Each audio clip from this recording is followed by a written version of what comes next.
கூவுற குயில் சேவல பார்த்து படுக்குது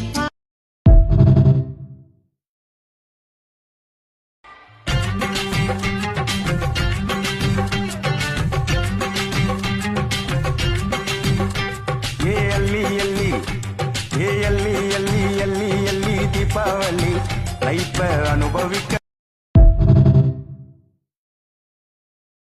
தெரிஞ்சதில்லை சின்ன சின்ன தவற